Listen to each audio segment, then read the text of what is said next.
There's speculation the attack was linked to illegal mining. The affected suburb is known for its connections to that activity. Jonathan Savage, Fox News. President Trump ordered strikes against the Iranian regime in response to the downing of a helicopter. Trey Yingst in Tel Aviv, Israel, with the latest. A senior U.S. official told Fox News fighter jets hit 20 different sites, including air defense systems and radar sites. CENTCOM said in a statement U.S. forces remain vigilant and postured to defend against unjustified Iranian aggression. These strikes came in multiple waves. Following the first wave, Iran's foreign minister posted to X saying in part, quote, "Our powerful armed forces will leave no attack or threat unanswered. Leave our region if you want to be safe." History of the Persian Gulf has many chapters on dire fates of intruding outsiders. Shortly after, the Iranians responded with missiles and drones launched toward U.S. forces in Bahrain, Kuwait, and Jordan. The main target, according to the IRGC, was the U.S. Navy's Fifth Fleet in Bahrain. States such as Maine and California have the results on who will be moving on in the race to become senator and governor. Madeline Rivera from Washington explains who won for those two states. Graham Plattner's scandals weren't enough to sway Maine Democrats. He won the primary pretty comfortably with 72% of the vote, and this will set up what's likely to be an expensive race heading into the general election.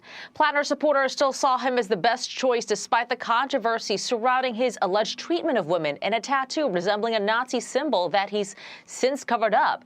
Plattner says his story is one of hardship. Meantime, after about a week, the race to become California's next governor is set. Republican Steve Hilton advanced and will face Democrat Javier Becerra in November. The Department of Justice is currently investigating Arizona State University for alleged violations regarding DEI practices. Caleb Castile has more.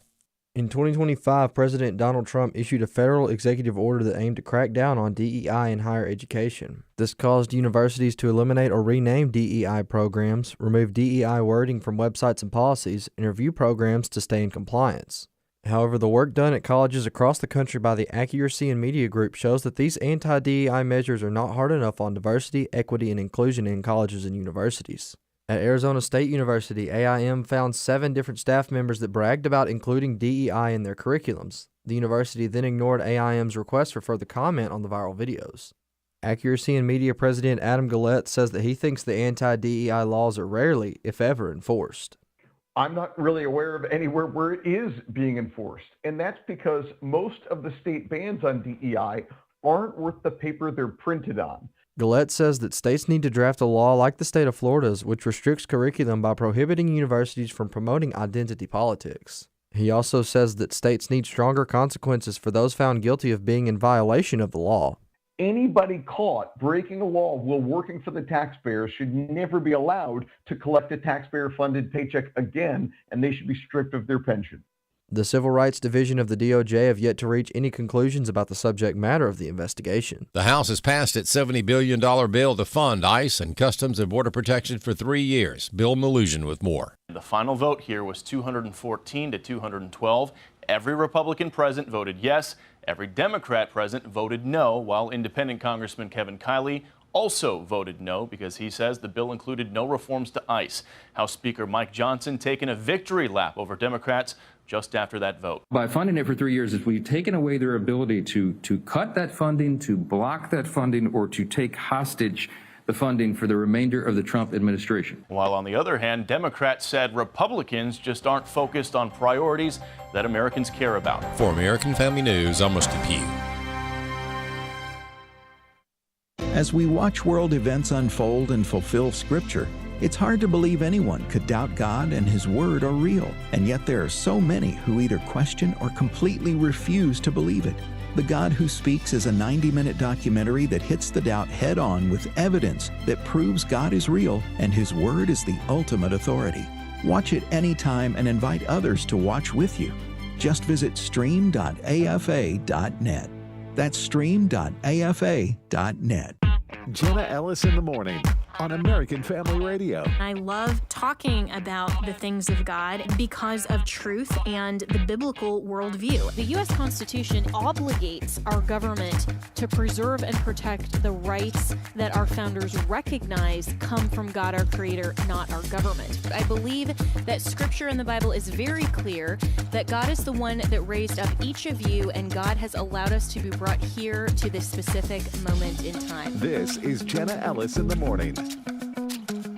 Good morning. It is Wednesday, June 10th, and not only is this Family and Faith Month across the country rather than Pride Month, even though there are still the few vestiges of attempting to lean in to Pride Month. More on that later on in the show. But June typically means for the United States that we're getting into the territory in the Supreme Court season of some of the more controversial cases and perhaps some of the more politically impactful cases, and some of the outstanding cases that the Supreme Court has yet to weigh in on this cycle are tying together a central question of who gets to govern America: the president, Congress, the states, federal agencies, or federal judges. And I think it's a really important question that we need to ask and answer, and perhaps not leave to federal judges. Well, let's welcome in Don Brown, who is a former prosecutor and former JAG officer. And Don, this is a really fascinating question that you have raised, and how all of these cases tie together. So how is the Supreme Court going to ultimately answer this potentially in a series of forthcoming opinions? That's a very, very good question, Jenna. One case that is going up to the Supreme Court that may be reached is an important case governing who controls the United States military. That's the Talbot case, in which a U.S. District Court of Appeals for the District of Columbia, by a 2-1 vote, struck down the president's order banning transgender recruitment, or upheld an injunction partially against it. And I know that the Secretary of War is appealing that directly to the Supreme Court. And there's a separation of powers question in all these cases. You know, whether the courts have power over the military, they don't, in my opinion. There's another case called Trump v. Slaughter, where the president tried to fire the FTC commissioner, and that's going to reach the court. You know, who has the authority to do that? Article 2 gives the executive that authority. So there are a lot of separation of powers questions that are going to be brought. And I've made the argument for some time now, of course, that the judicial branch is limited. If you go back and read Federalist 78, when the Constitution was first passed in Philadelphia in 1787, it had to be ratified. The states were afraid of overreaching federal judges. And in the Federalist Papers at Federalist 78, Alexander Hamilton wrote that the judiciary is to be the weakest power, the weakest branch by far of all the branches, and shall have no power to issue injunctions over either the executive or the Congress. And we've come a long way, and some of these cases are going to touch on those. The Slaughter case will certainly touch on the president's authority as executive over the executive branch, where they can fire these commissioners, these heads of these agencies. I certainly believe that he can. That should be the right outcome. And if the Talbot case reaches, I think this is a case that touches on national security. I've raised the question: what's going to happen if USS Ronald Reagan sails out of San Diego at the president's order for some crisis in the Middle East, and some Democrat judge issues an injunction to stop it? What's the president going to do? So these are some very, very important questions that are going to be looked at, not to mention the birthright citizenship case that's coming up. It's going to determine whether the president's interpretation of you got to be born, you can't be an American citizen if you're born illegal parents. That plus the women's sports case coming up. So it's going to be an active session for the next few weeks with some significant decisions for sure. Yeah, and I love how you framed that. And also, anyone who quotes the Federalist Papers on my show, I'm an automatic fan of. And so, you raise this really important question of judicial review and the power and the capacity of the Supreme Court to have the jurisdiction and the authority and the ability to hear these cases and render an opinion at all. And of course, the Supreme Court was supposed to be limited. And I've argued for some time that the one thing that perhaps the founders didn't anticipate, because they argued, as Hamilton did, that the Supreme Court and the judicial branch is so limited, and so it's the weakest branch, and therefore we don't have to be worried about an out-of-control judiciary, is that they didn't have a check and balance sufficient to vacate certain rogue judges or overreaching opinions in a timely and consistent manner. And so when a federal judge, for example, in your hypothetical, issues an injunction against the USS Ronald Reagan, what is the president supposed to do if that is ultimately an unconstitutional action by the federal judge? We can't just simply ignore the judicial branch. I mean, that would turn into chaos. But we also can't bow to rogue judges or extrajudicial authority even if they're acting under the auspices of jurisdictional authority. So how would you solve that problem that I think is implicit in our current framework in a perfect scenario? Well, we have to understand, first off, there is a clear delineation of separation of powers. It is one of the most fundamental concepts to our constitutional republic. And stop and think about it. You've been before federal judges. I've been before federal judges. By the way, I was a fan of yours before you were a fan of mine, so thank you. But we've both been before federal judges. Think if Donald Trump comes in, some judge like Frank Whitney, a friend of mine, is one of the senior federal judges here in Charlotte. If he were to overrule an objection hearsay, objections overruled. Think if Donald Trump or Chuck Schumer or any Republican senator, Lindsey Graham, came in and overruled Judge Whitney's decision on hearsay. That is a clear separation of power from the executive branch or from the legislative branch. And so when you look at Article 3, you've got to go back to the basics. The judicial power of the United States, now, this shall be vested in one Supreme Court, which is the only branch of government that's judicial. And here's the key, Jenna, and such inferior courts, plural, you hear that, inferior courts, as Congress may from time to time ordain and establish. So these courts are inferior courts. The courts of appeal in D.C. or of the 13 circuits are inferior to the Supreme Court, and the 677 district courts are superior to the courts of appeals. And the Supreme Court is inferior, according to Madison, to the other two branches. So what you're seeing, and the Supreme Court kind of cut down on this last year just a little bit, hopefully, with the Cass decision. But what you're seeing, as the Costa decision, what you're seeing is one of 677 judges trying to issue orders and opinions to override the executive. When you look at Article 3, those courts are supposed to be interpreting federal law, but they don't really have. They're a separate branch from Congress and from the president. And so they have, from the very first case, Marbury versus Madison, on judicial review, there's been kind of what we call the military mission creep, where they have taken more and more authority, but they're not the ultimate answer on every dispute. So, for example, with the transgender recruitment policy, all right? So President Trump banned that both in his first term and now in this term as well. Secretary Hegseth has signed the order, and executive orders have gone through, and recruitment of transgenders in the military has stopped. And it should be, because it's dysphoria. It's a gender dysphoria. So when I was in the military, that would be considered to be, something that's a psychological disorder they drum you out for. You got to have good order and discipline. Well, it's none of the court's business. If there is somebody say, well, what if the president issued an executive order to prohibit, somebody based upon a race? Well, that's a different question, because that is an immutable characteristic. But still, the United States military, for example, the authority and regulation and power over it is divested between two branches: the Congress, which has the authority to raise an army and a navy and to set regulations, and the president, who's commander-in-chief, not the courts. So checks on the executive within the military are to be made by the Congress, not by the courts. That's what the Constitution sets forth.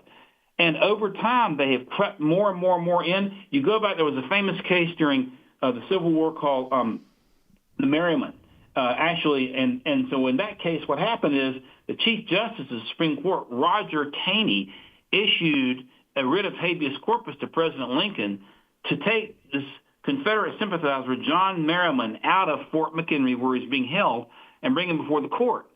So you had John Taney, the Chief Justice of the Supreme Court, ordering President Lincoln to remove a Confederate sympathizer from a military prison and bring him before the court. You know what Lincoln did? Lincoln ignored the order because Lincoln understood Federal 78. It was an unenforceable order to begin with. And these judges are out of control, and I'm hoping that the Supreme Court is going to slap some of this stuff back.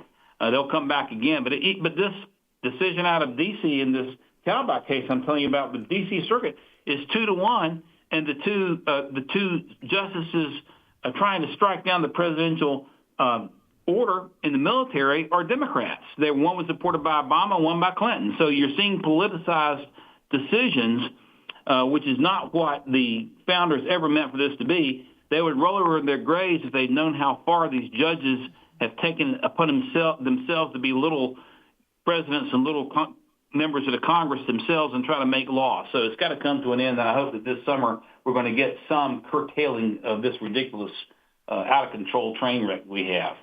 So well said, and I hope so too. And it's ironic that the restraint of the judicial branch is requiring the Supreme Court to restrain its own branch.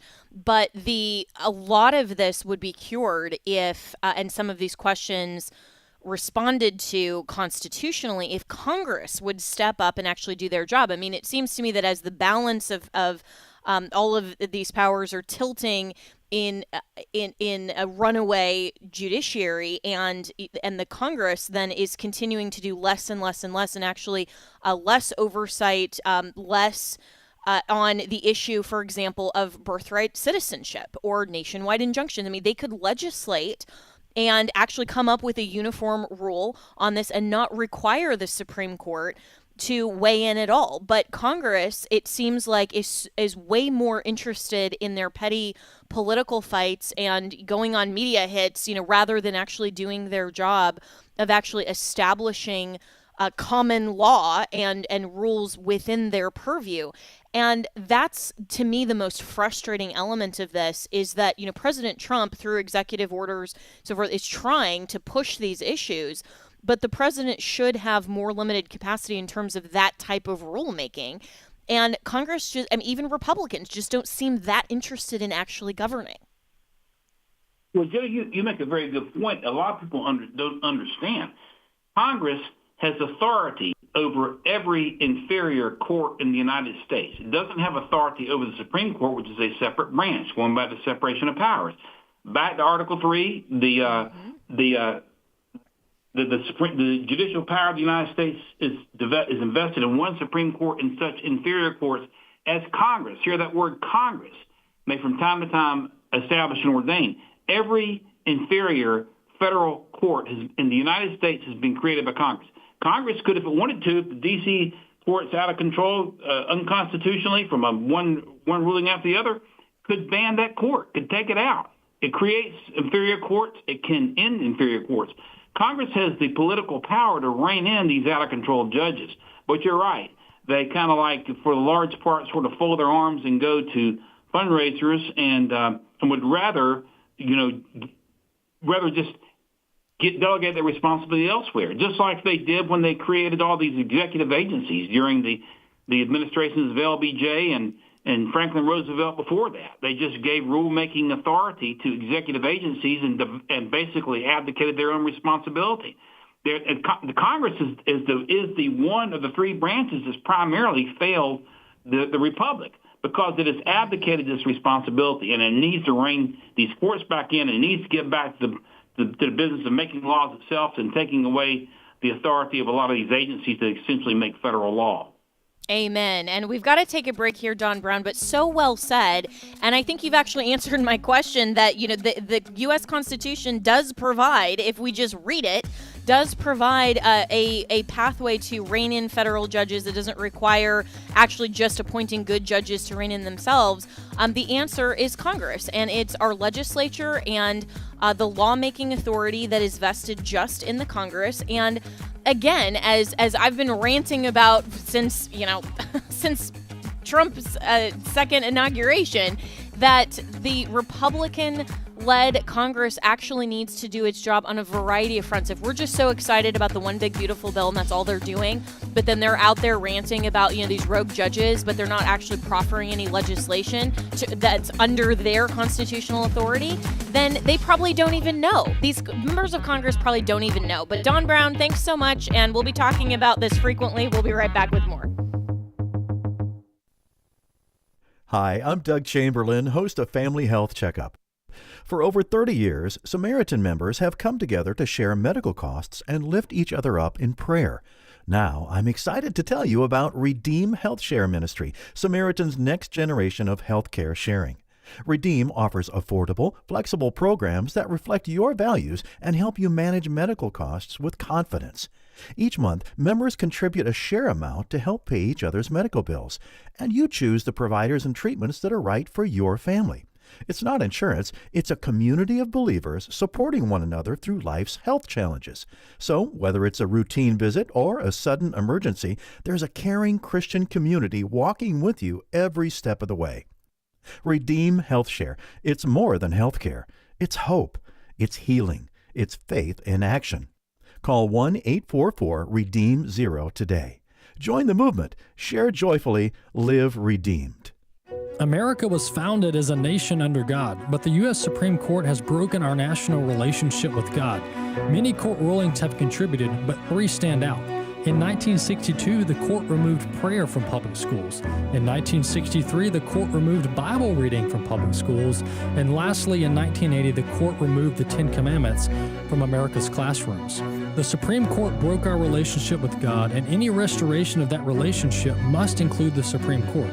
And a vacancy on the Supreme Court could soon be coming. So please support AFA Action's urgent legal work to help President Trump select and the U.S. Senate confirm godly constitutional justices for the Supreme Court. We put thousands of hours of research into potential nominees. We use our networks at the Trump administration and the U.S. Senate to promote the good nominees and oppose the bad ones. AFA Action needs the resources of supporters like you to help maximize our efforts. So please visit afaaction.net to learn more and donate today. Hello, Americans. I'm Todd Stern. Stand by for news and commentary next. President Obama once told our nation's young people college was fundamental to the American dream. The message clear: without a 4-year degree, you could not be a success. Well, that philosophy devastated a generation of young people, saddling them with thousands of dollars in debt that cannot be repaid because many of them still can't find a job.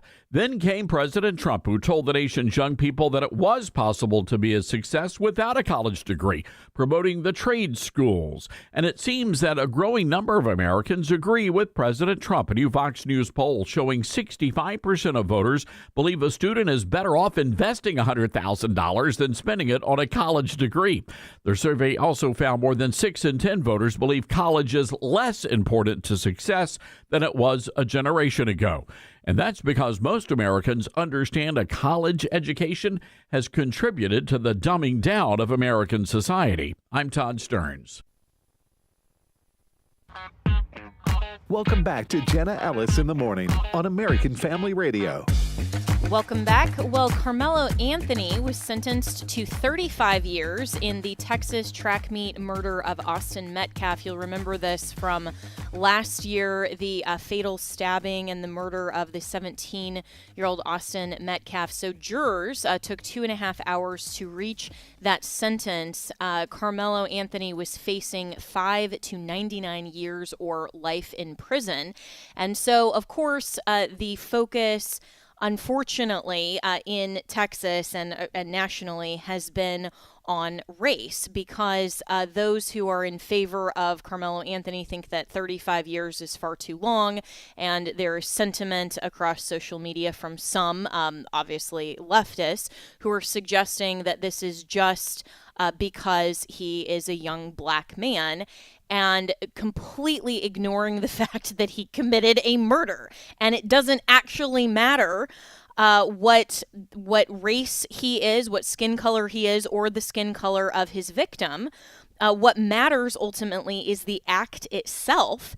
And I believe the rapper, I don't follow rap culture at all, but Cardi B posted, "Wow, just freaking wow, disgusting. This is not justice. This is trying to make an example." Well, if you're making an example of a murderer that you're actually putting him in prison, that's actually called justice. But I responded to that and said, when you care more about the race of the murderer than the actual life of the victim, you may be the systemic problem in society. And Sheldon Daniels, who I believe is still running for Congress in Texas for Jasmine Crockett's seat, who, of course, will be out because she didn't win the Senate race, says this, and he's a young black man. He says, "I practice law in Collin County, Texas. Karmelo Anthony will be convicted and sentenced to life in prison," which he should have been, and I think that was a fair prediction. All of us were surprised that it was only 35 years. But he says, Karmelo Anthony will be convicted as he should. He murdered that boy because he was raised to hate white people and view himself as a victim in every situation. It's a culture thing.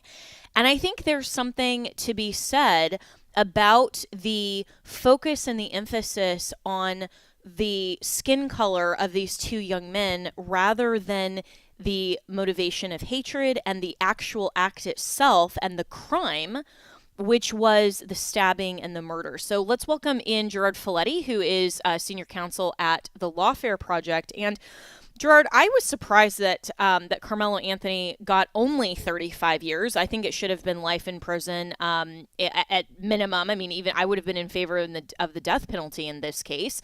And so what are your thoughts overall? Well, my thoughts overall are that justice is being served. 35 years is not an insignificant amount of time for incarceration. I agree with you. It should have been life in prison. I don't know about the death penalty in this case. I don't know about the level of premeditation or animus that came into it that would warrant that necessarily. But certainly this is a straightforward case of murder, and that is what Karmelo Anthony was convicted of. And if you leave race out of it, we wouldn't even be talking about this case because it's another unfortunate incident of someone who wrongly takes the life of another and meets the consequences for it. But we are talking about it because race has become such an issue in the criminal justice system that it's hard for us to see justice being done when we're overtaken by considerations of race in every case. Yeah, and it really is so unfortunate that there are advocates on the left and, a whole host of people who were protesting, outside of the courthouse and saying in interviews. And I couldn't even find a clip that didn't have vulgar language in it. So we're not playing any of those this morning. But a lot of the responses that I saw on social media just from, the people who were present suggesting like one woman who, of course, is black is saying, well, what am I going to tell my boys? I have 5 boys. What am I going to tell them, about this and what advice? I can't say anything to them anymore. And Matt Walsh responded to that clip on social media and said, maybe tell them don't go and murder people. I mean, this is just mind-blowingly simple, that it doesn't actually matter your race. It doesn't matter any of your immutable characteristics. I mean, this wouldn't matter if it was a white man who killed a black man. I mean, if that had happened, this would be an entirely different situation, of course, and the left would be screaming for the death penalty. And, they'd be, if this were reversed and that person only got 35 years, then they would be saying this is not justice. And so what it comes down to is a blatant display of racism. And it seems like for all of the advances we've made in this so-called civil rights arena, we're still using instances like this to focus on race as a society instead of focusing on actual justice for victims regardless of color.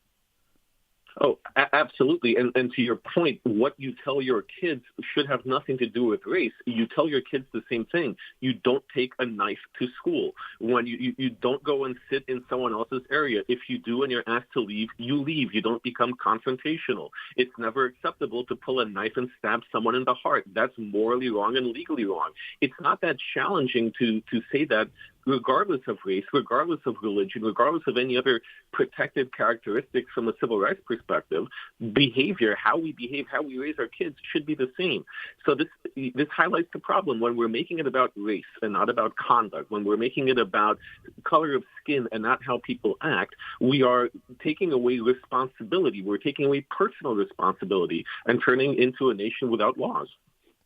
Yeah, and ultimately, this goes back to a very Marxist worldview of the oppressor and the oppressed, and this kind of systemic view from the left that the white man is always, in every instance, the oppressor, and the black man is always the oppressed, and it can never be the reverse, even though clearly the aggressor in this situation was Karmelo Anthony, and there was no self-defense claim, and that was something that I saw in a number of the responses as well, saying, well, he got shoved, and so this was just him defending himself from the white man, and that in no situation in the criminal justice world is a justifiable response, criminally speaking, a justifiable response to a shove that you stab someone in the heart and murder them. I mean, that's just not a legally viable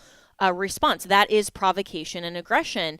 But the sentiment on the left is that it's always morally justified for a black person to stand up to a white person, even going so far as to taking their life, which I think displays not only that Marxist worldview, but an utter disregard for human life. Well, Marxist worldviews have an utter disregard for human life built in. Look at the atrocities committed by, in the name of Marxism, in the Soviet Union, in China, everywhere in the world that has had communist governments. So there's no sympathy for human life there. But you're absolutely right. And this Marxism is being indoctrinated in schools. It's being indoctrinated in K-12 on college campuses. When we're looking at protests, more on college campuses that have called for revolution and that call for resistance by any means. That's the Marxist ideology that we're talking about. And resistance by any means doesn't just mean terrorist attacks in Gaza. It means stab someone in the United States. It means that if you view yourself as the oppressed, then you are entitled and you glorify yourself for your actions. And that's a worldview that is completely at odds with democracy, democratic values, and law and order. Yeah, and completely fundamentally against the laws of nature and of nature's God and the biblical worldview that says that every human being has inherent dignity and is made in the image of God and has a right to life. And we see this not just in these sort of racist and overtly, race-centric moments of those clashes, but also in the gender wars of we're seeing a lot of the side of the Christian nationalists who are calling to bring back the patriarchy have basically a subhuman view of women.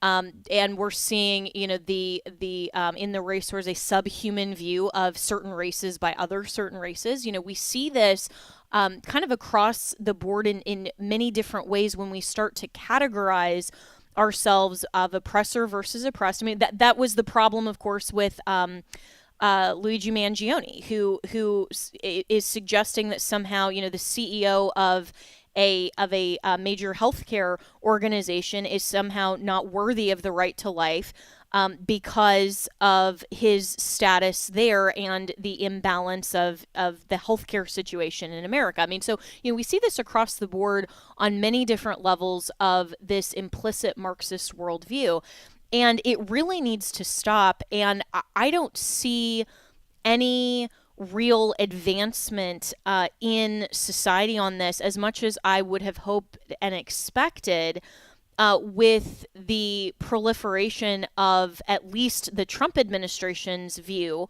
on law and order. I mean, this is something that law and order needs to be established.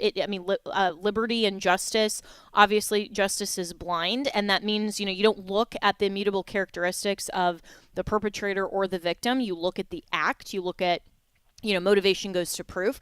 But it seems like we've lost this basic understanding in society of simply enacting law and order, and that we are all human beings across the board, and actually viewing each other as being fellow humans in this journey. And that while we may have different roles, we may have different immutable characteristics, different aptitudes, we all have a right to life. And we're seeing this even in the influencer case of aborting a Down syndrome baby simply because their child might have had a disability. I mean, that's a classic view of discrimination based simply on someone else's immutable characteristic.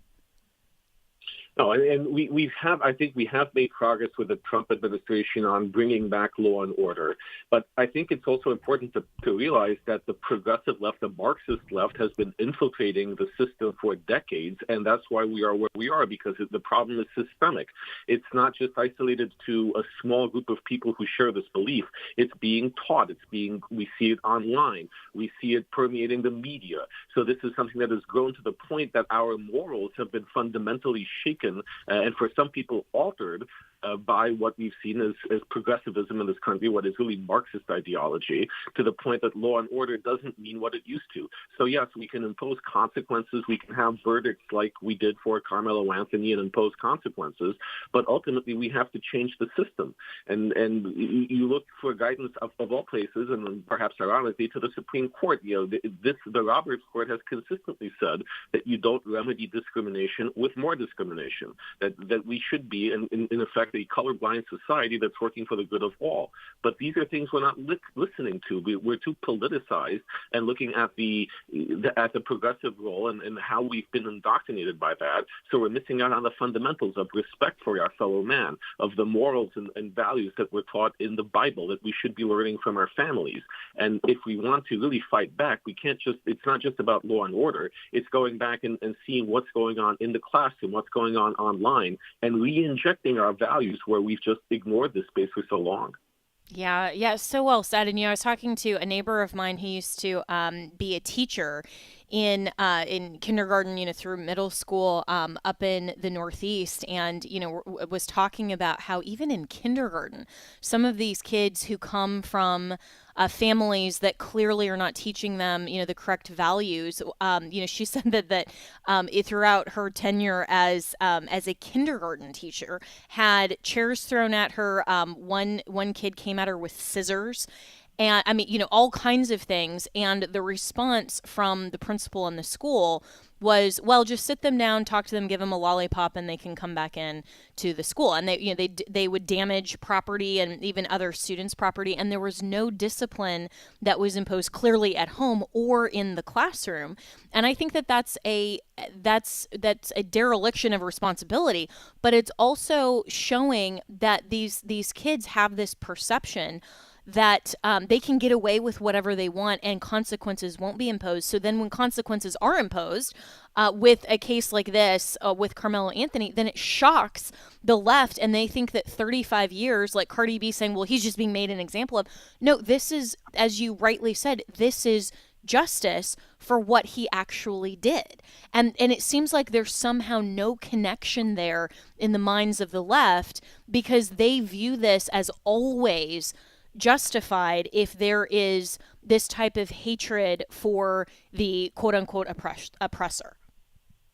Well, it's viewed as justified, and it's viewed as something normal. And that's why it comes as a shock that there are consequences to actions, because a lot of people grow up understanding, because society has made this acceptable, that if you yell loudly enough, if you demand your rights loudly enough, if you assert a minority status loudly enough, you can get away with anything. The rules don't apply to you because you are special. And that's, in effect, the remedy. Society has to look the other way for what you do because you consider yourself to be oppressed.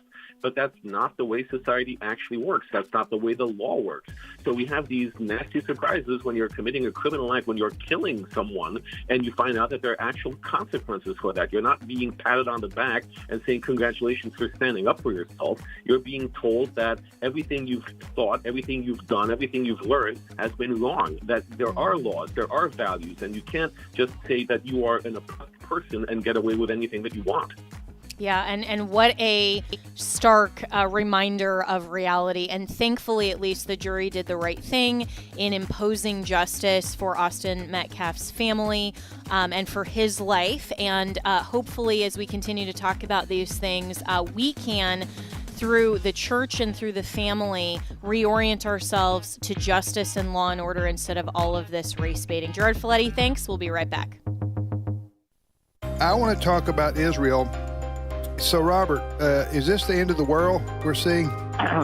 What I can answer, Matthew 24:36 says, no man knows the hour or the day.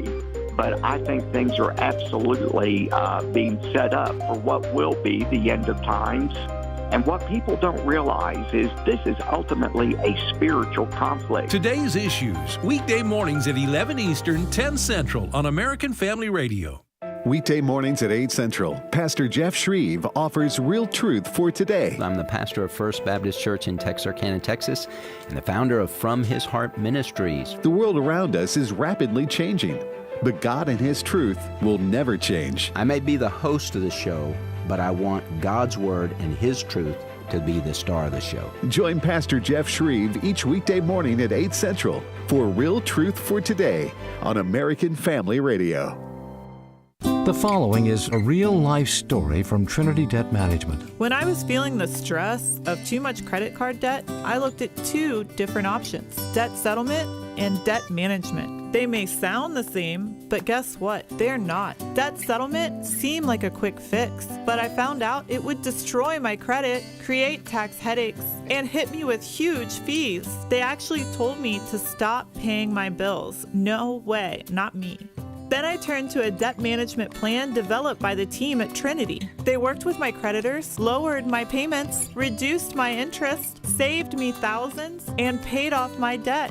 And Trinity is a Christian company, which is important to me. If credit card debt has you down, call Trinity at 1-800-788-1813. My name is Heather. Please forget debt settlement and remember Trinity Debt Management. 1-800-788-1813.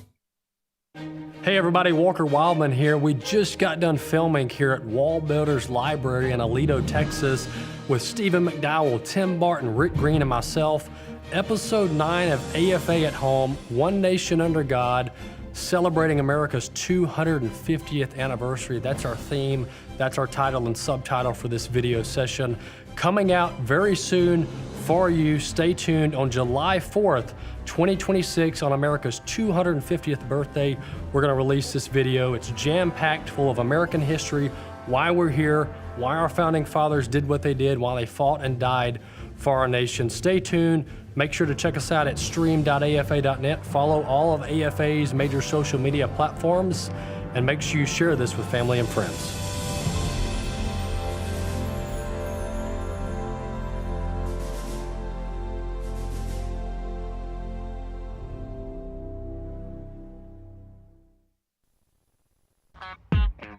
Welcome back to Jenna Ellis in the Morning on American Family Radio.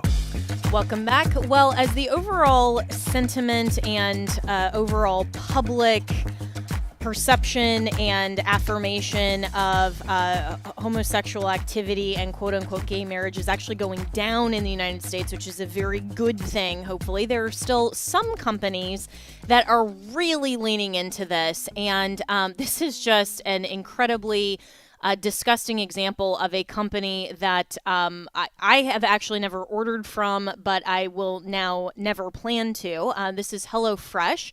And they drew backlash over a very suggestive Pride Month message. This is coming from Fox News. HelloFresh is facing online backlash after a Pride Month social media post featuring a grotesque sexual joke drew criticism from users who accused the meal kit company of promoting explicit content under the guise of corporate activism. And while I absolutely will not repeat any of that content because it was so vile, I was embarrassed to read it, quite frankly.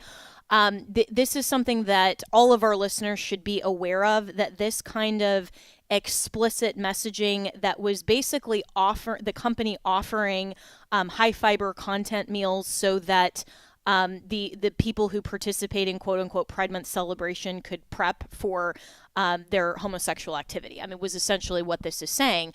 Now, there are a lot of Christians and conservatives who are saying that they will not support this company.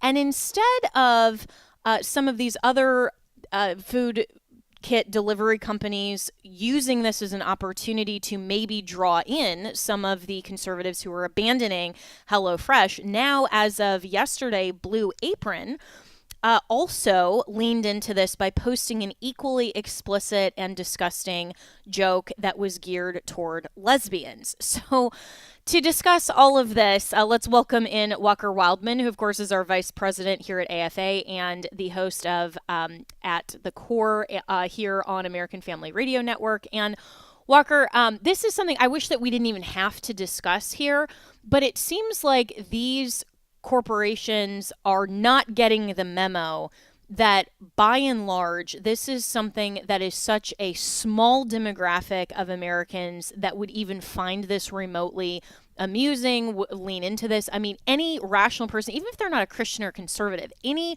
normal rational person would find this so offensive and disgusting. They would say, you know what, I think I'll take my business elsewhere.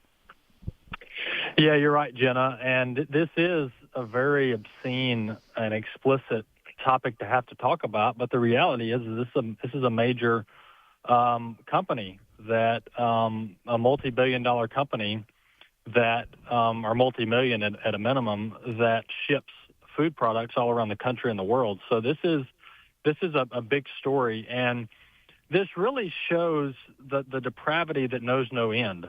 And this is what my grandfather and others decades ago began warning about, and that is that sin has no limits.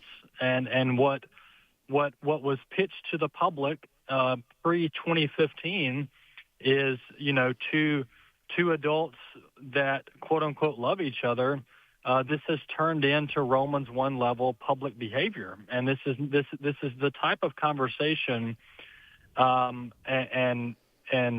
lighthearted. This is the type of conversations that used to happen behind closed doors because people were embarrassed to talk about it. But now you have major companies that are advertising based on this very, very degenerate behavior. But this honestly, the one good thing here, Jenna, is that this opens the door for us to talk about the reality of going outside of God's design for human sexuality.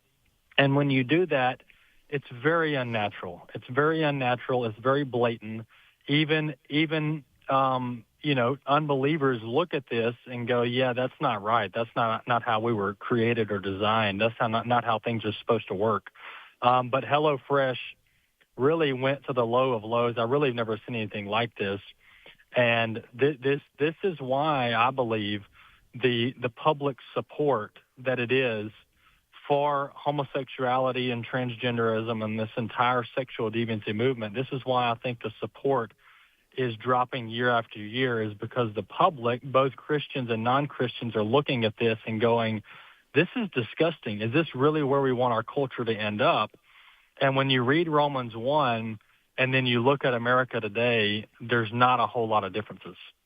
Yeah, and it's so true. I mean, we were sold in 2015 this message, which Christians and true conservatives obviously didn't buy into, but the public, I think, writ large at the height of the embrace of the gay marriage movement suggested, well, love is love, and this will just be in the privacy of their own homes, and who is this going to harm, and don't worry about society. And it was very whitewashed. I mean, it was painted over as something that would just be almost innocent to society.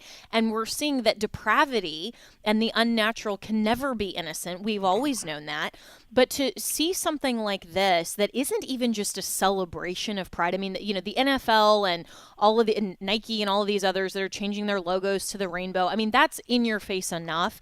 But this type of explicit content in the form of advertising that comes up on people's Instagrams as they're scrolling through, I mean, that's just a whole other level of embrace of sheer depravity. Yeah, and I do want to just keep reminding our audience of the fundamentals here so we don't forget it, because to your point, we get caught up in what's pitched to us in the media and what's advertised in the public.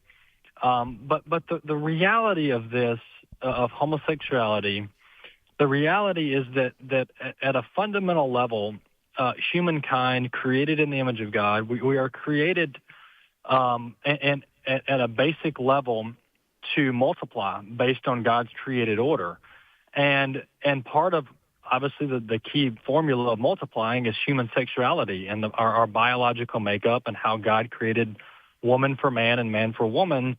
And that's why sex within the confines of marriage is within God's design. So that's a very core part of our human nature and of our biology. And what the left is doing and what the people who reject God's design are doing is they're perverting that core part of human sexuality and the marital union, and they're exploiting it and turning it into something perverse. And so that's what, at the end of the day, that's what homosexuality is about. And it's about engaging in very degenerate sexual behavior. And I know people don't want to talk about it. It makes them uncomfortable. You definitely don't want to have this conversation with your kids around. But this is the essence of the homosexual agenda, and that is not just rejecting God's design, but embracing Satan's design for sexual perversion. And so when you look at it that way, and when you're able to talk with adults about this in plain terms, it's very unpopular, actually, even amongst unbelievers, what homosexuals actually engage in. It's very, very unappealing to human nature, and is really capitalizing on the worst of worst Romans 1 type behavior. So these are the types of conversations that are uncomfortable, that nobody wants to have. But this also reminds us what this is all about, and that is very degenerate and obscene sexual conduct that should not be accepted in society, in the church or elsewhere. And it's also the consequence of normalizing homosexuality and making it to where people go, well, if they want to do that, that's up to them, but I'm not going to do that. Well, we don't really view that about any other sin, do we? If they want to lie, they can lie, but I'm not going to lie. Or if they want to murder, they can murder, but I'm not going to murder. We don't have this lackadaisical view about many other sins that affect people and their lives and their eternal salvation. And so we really shouldn't have a lackadaisical view of homosexuality either. Mm-hmm. Oh, so well said. And it's so true that we have to bring this back to God's design and the natural, because, any sort of homosexual behavior is always, in any context, degenerate and unnatural. But we also need to include even the heterosexual sex outside of marriage that is also degenerate and unnatural, at least in the sense of being outside of God's design. Now, one man and one woman, that is God's design, but God's design is explicitly within the context of marriage. And so the homosexual community loves to tell the heterosexuals, well, you're just advocating for your type of preferred sexual ethic over ours. And we're not at all. I mean, the rules that God has in place and the actual, the approved morally human sexuality still confines even the heterosexual to a view of morality that is natural and that is God's design. And so we include ourselves in that, and Christians do as well. And I think part of the reason this conversation is so uncomfortable, even among some Christians, is because adultery and the no-fault divorce and all of these other types of sexual sin have become so common even in the church that it becomes almost hypocritical for some Christians who don't hold themselves to God's view to say, well, we condemn the homosexual when, here we have even pastors, who are out committing all kinds of other types of sexual sin. And so we need to, as Christians, bring this back to the true human sexuality, sexual ethic, which is following God's design for one man, one woman in the covenant of marriage. Yeah, you're exactly right. And look, divorce wreaks all kind of havoc in our country. I mean, we've got over 50% divorce rate amongst most groups in our country, and that wreaks havoc in and of itself. And so all sin has consequences. Some sin just has different consequences than others. And this degenerate homosexual activity has its own consequences, whether you're talking about sexually transmitted diseases, or all kinds of other trauma associated with it. And sex outside of marriage, although it may be between one man and one woman, has its consequences as well. And so the sexual union, as God designed it, was, as you mentioned, the standard is a man and a woman in a sacred marital union for life. And it's exclusive to that couple. And that's how God designed it. That's God's perfect design, and there's no plan B. There's no alternative. That's it. And so as a society, this is why so many people and churches and organizations fought against this Obergefell and this same-sex quote-unquote marriage and normalizing it, is because we knew it would just be yet another blow to God's design for marriage and for man and woman. And so, look, I think most people, at least in our movement, whether it be Christians or conservatives, have been pretty consistent in that we've been fighting no-fault divorce for decades, going back to the 60s and the 70s and the start of the sexual revolution. And so, but our culture, to your point, is inconsistent on this standard. And so we've got to draw back to God's design. And that's why you can't leave Scripture on this topic and start creating your own standards like the Republican Party does sometimes, where, some sin is okay or some sexual deviancy is okay and then others is not. Look, we got to be consistent on Scripture being the standard, because if you don't, then you get this mashup of inconsistencies, and it ranks of hypocrisy. And as Christians and as a church, we have to be consistent in our standard across the board.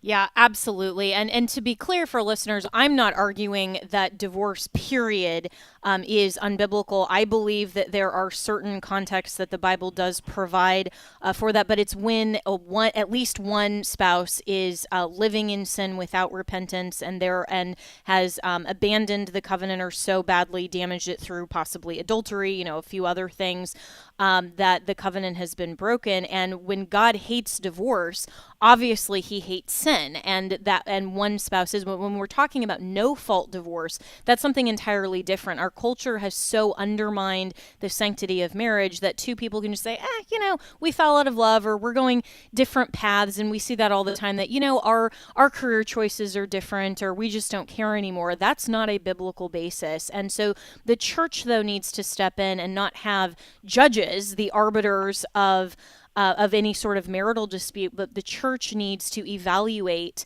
what's going on and actually reclaim jurisdiction over marriage, reclaim jurisdiction over church discipline, the family. And if Christians would start to actually live biblically overall, I think that we could have a much stronger impact on society. But Walker, coming back to HelloFresh and Blue Apron, how would you encourage then our listeners, to respond to these companies? Yeah, companies like this have no right to have our business and shouldn't have our business. And we've launched boycotts over the decades and had very successful ones. And the thing I say to people that hesitate to boycott is the reality is that we all boycott in some degree. I give this example all the time. If you go to this burger joint and they get your order wrong 3 times in a row, then you're going to reconsider going there. And that's just based on the food quality and their ability to get your order right. And so if you're willing to do that over a restaurant that doesn't fix your burger right, then shouldn't you do that over moral issues? And so boycotting is definitely within the confines of Christianity, definitely within the confines of our economic society where we can pick and choose where we shop.